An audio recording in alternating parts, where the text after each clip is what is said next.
Time of Wonder by Robert McCloskey.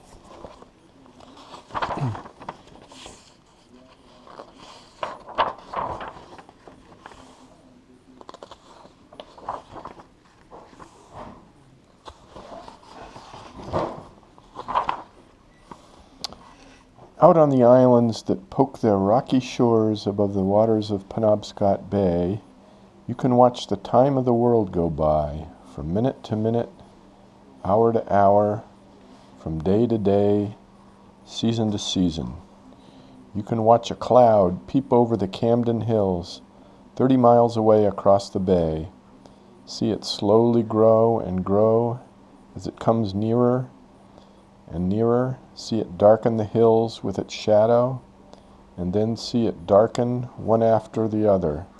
Islesboro, Western Island, Pond Island, Hog Island, Spectacle Island, Two Bush Island, darken all the islands in between, until you on your island are standing in the shadow, watching the rain begin to spill down way across the bay. The rain comes closer and closer. Now you hear a million splashes. Now you even see the drops on the water, on the age-old rocky point, on the bayberry, on the grass. Now take a breath. It's raining on you. At the water's edge on a foggy morning in early spring, you feel as though you are standing alone on the edge of nowhere. You hear a snorting sound from out of the nowhere, and you know that, no, you're not alone. A family of porpoises is nearby, rolling over and over, having an acrobatic breakfast of herring under the bay. Then through the fog you hear Harry Smith over at Blastow's Cove start the engine of his lobster boat and go out to pull his traps. Suddenly there is a ripple and a splash along the shore that makes you jump. It's the wake from Harry Smith's lobster boat, and you smile because you almost got your feet wet that time. The ripple disappears into the fog, and though you cannot see it, you know that it is silently gliding on its way. Then another distant, unseen splash, and the gulls and cormorants on Two Bush Ledge, with their seabird sense of humor, start giggling and laughing because they too were suddenly surprised by the wake. Back from the shore, the trees look like ghosts. The forest is so quiet that you can hear an insect boring a tunnel deep inside a log. And that other sound, not the beating of your heart, but the one like half a whisper, is the sound of growing ferns, pushing aside dead leaves, unrolling their fiddle heads, slowly unfurling, slowly stretching. Now the fog turns yellow. The bees begin to buzz, and a hummingbird hums by. Then all the birds begin to sing. And suddenly, the fog is lifted.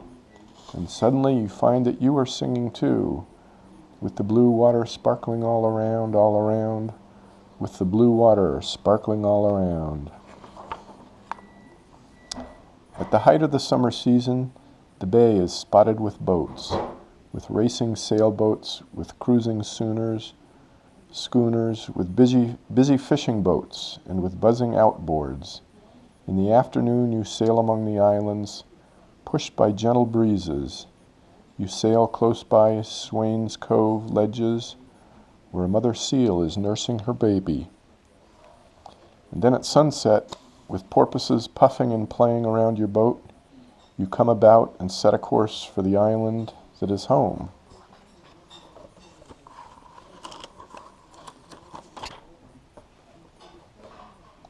The rock on the point of the island is very old. It was fiery hot when the world was new. It was icy cold when a glacier covered it with grinding weight. This morning the rock is warm in the sun and loud with the happy noise of children who have come to spend the day. They dive off the rock and swim, then stretch out, dripping in the sun, making salty young silhouettes on the old scars made by the glacier. In the afternoon, when the tide is out, they build a castle out of rocks and driftwood below the spot where they had belly whoppered and dog paddled during the morning. In the evening, when the tide is high again and all your guests have gone, you row around to the point, feeling lonely, until an owl asks a question. A heron croaks an answer. A seal sniffs softly as he recognizes you, and eider ducks and fishhawks, all are listening, all are watching as you row. By the rock, you shine a light down into the water. There is a crab on the bottom where you were playing this afternoon. He tiptoes sideways through the castle gate and disappears into its watery keep. You snap off the light and row toward the dock as the stars are gazing down, their reflections gazing up. In the quiet of the night, 100 pairs of eyes are watching you, while one pair of eyes is watching over all.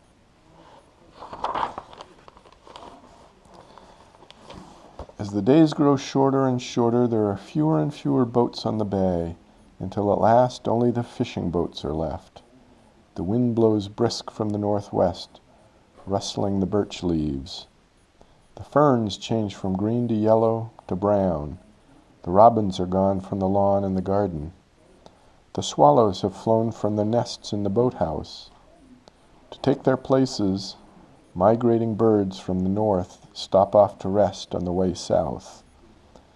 The crowds and the gulls fly over, fussing and feuding, and the hummingbirds visit the petunia patch.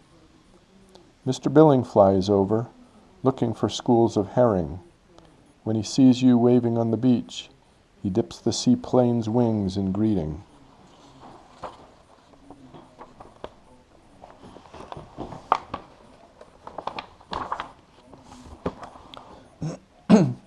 On some days, the wind is so strong that not even the sturdy fishing boats are out on the bay. Now is the time for being watchful, and other times there is not a breath of wind to ripple the reflection of an unusual sky. Now is the time for being prepared. Over in Blasto's Cove, Harry Smith looks at the sky and says, "We're going to have some weather." On Eggemogan Reach, Clyde Snowman listens to the loons and says, "It's a-comin'." On Cape Rozier, Ferd Clifford listens to the sound of the bell off Spectacle Island and says, "She's gonna blow." On your island, you feel the light crisp feeling go out of the air and a heavy stillness take its place. It's time to make a quick trip to the mainland for food and gasoline. It's time to get ready. We're going to have some weather. It's a-comin'. She's gonna blow. In Bucks Harbor are the cruise schooners, the Alice Wentworth, the Stephen Tabor, and the Victory Chimes, riding at anchor to spend the winter. Men are busy, putting out extra anchors, pulling up skiffs and rowboats, checking moorings, checking chains, checking pennants, getting ready.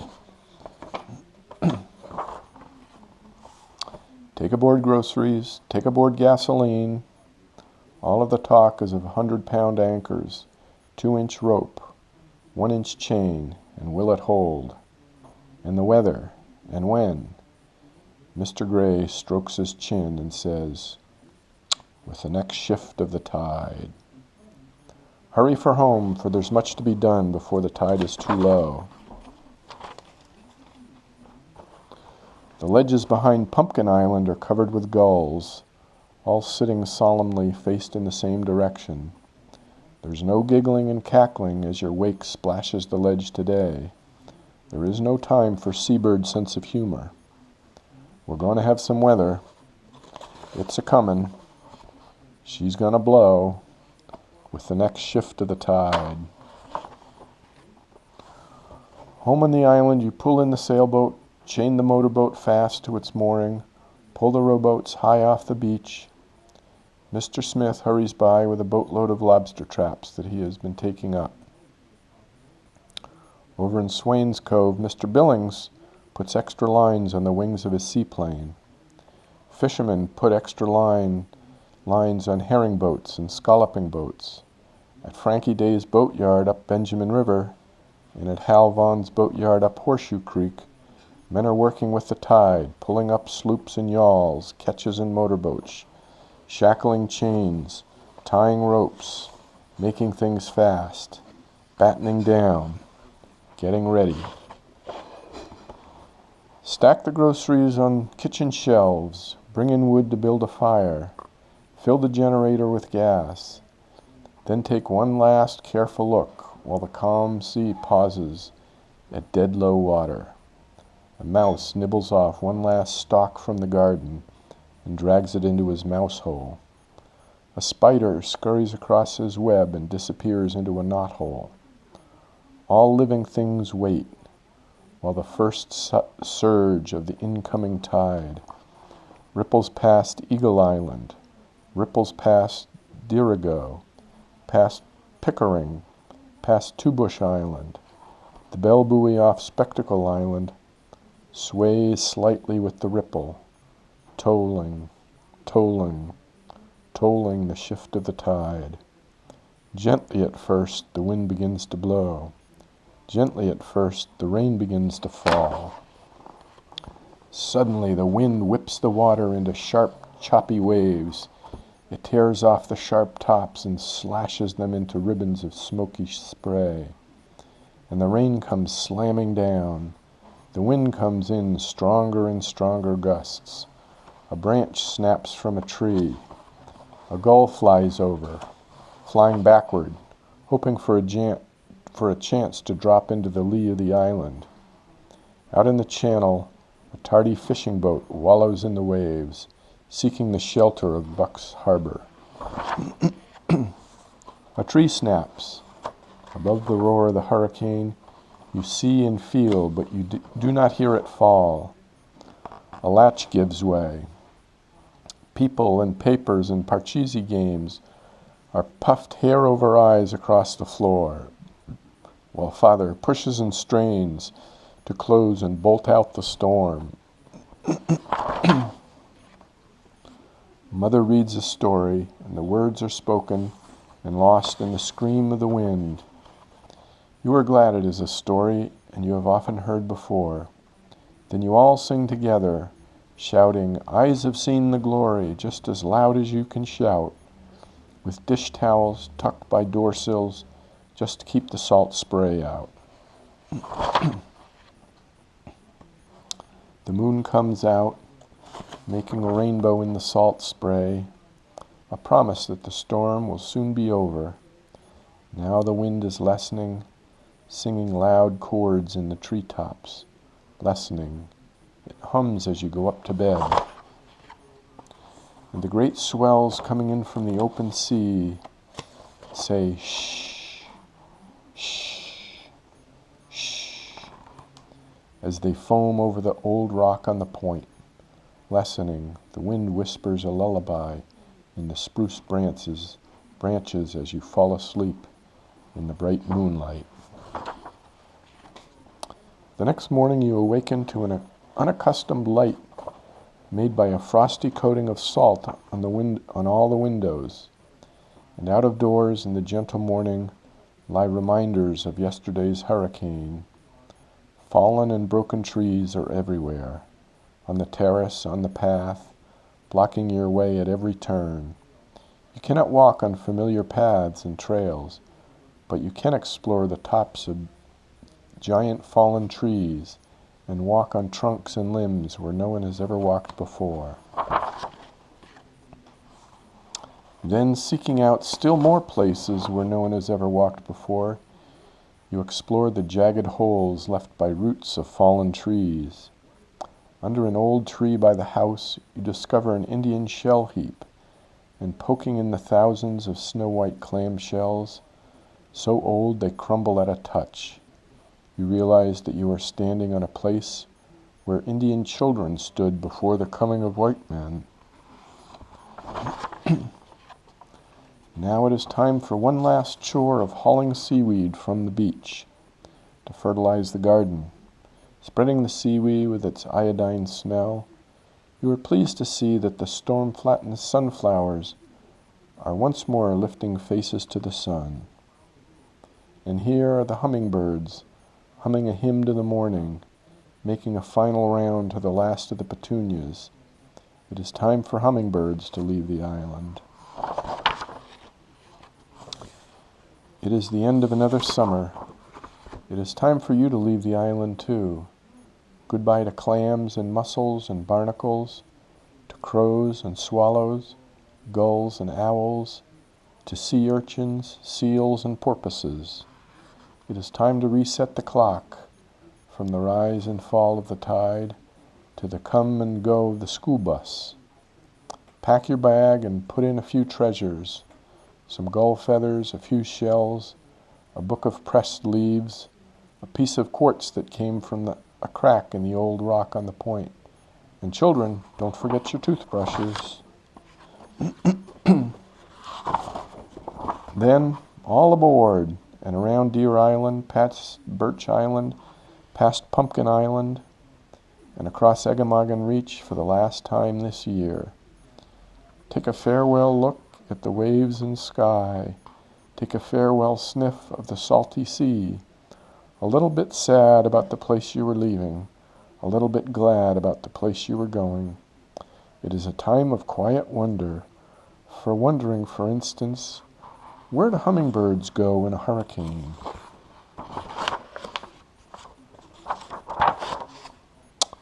The end.